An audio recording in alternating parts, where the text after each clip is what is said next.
શહેરાના તાળવા ખાતે 80મા સ્વાતંત્ર્ય પર્વની ભવ્ય ઉજવણી કરવામાં આવી।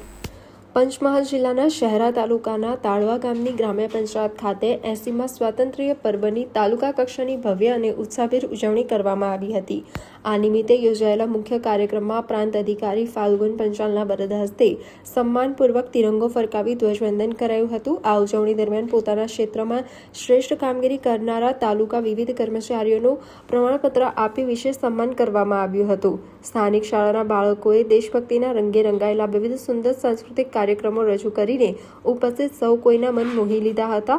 કાર્યક્રમના અંતે પર્યાવરણ જતનનો સંદેશ આપતા વૃક્ષારોપણ કરવામાં આવ્યું હતું અને ઉપસ્થિત સૌ નાગરિકોને પોતપોતાના ઘરે એક વૃક્ષ વાવી તેની સંભાળ લેવા ભાવભરી અપીલ કરાઈ હતી।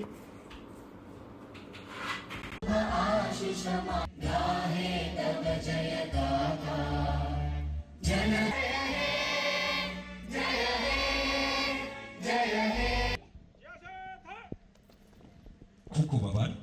માનનીય પોતાનું આમંત્રણ આપીએ છીએ।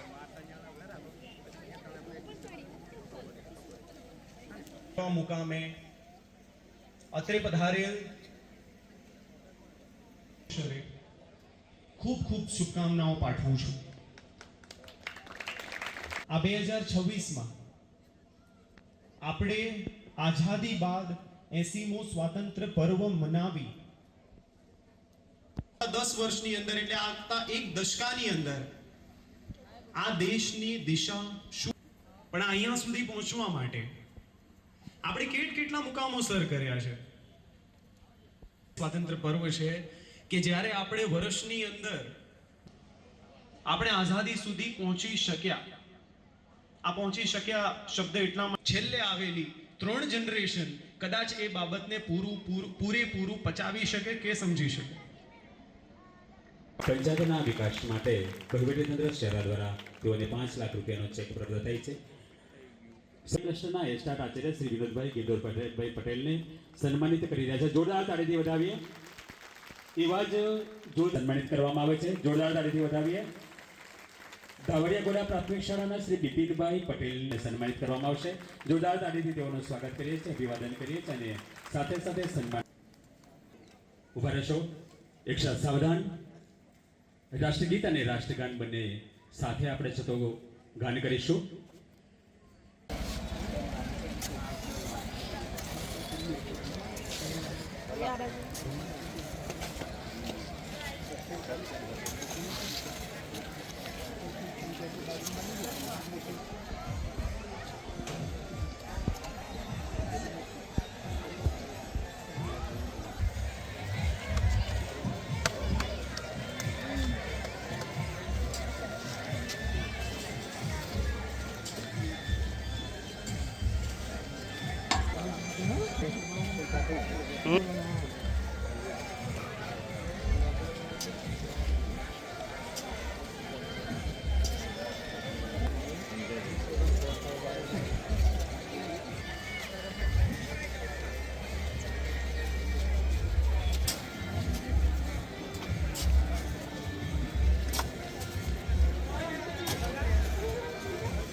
શૈલેષભાઈ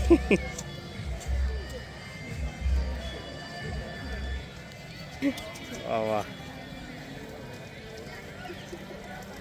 80મા સ્વાતંત્ર્ય પર્વ નિમિત્તે આજે 15 ઓગસ્ટ 2026 શહેરા તાલુકાના તાળવા મુકામે આ પ્રાંગણની અંદર આપણા સ્વાતંત્ર્ય દિવસની હર્ષોલ્લાસથી ખૂબ સારી રીતે ઉજવણી કરવામાં આવી છે। આજે અહીંયા તમામ અધિકારીઓ, તાલુકાનું વહીવટી તંત્ર, ગામના બાળકો, વાલીઓ, ખૂબ મોટી સંખ્યાની અંદર લોકોએ હાજર રહી અને સાંસ્કૃતિક કાર્યક્રમ પણ નિહાળ્યો છે અને સાથે ધ્વજવંદન કરી અને આજે બધા ખૂબ આનંદ અનુભવીએ છીએ। અને હું તાલુકાના તમામ નાગરિકોને આજના સ્વાતંત્ર્ય પર્વ નિમિત્તે ખૂબ ખૂબ શુભેચ્છાઓ પાઠવું છું।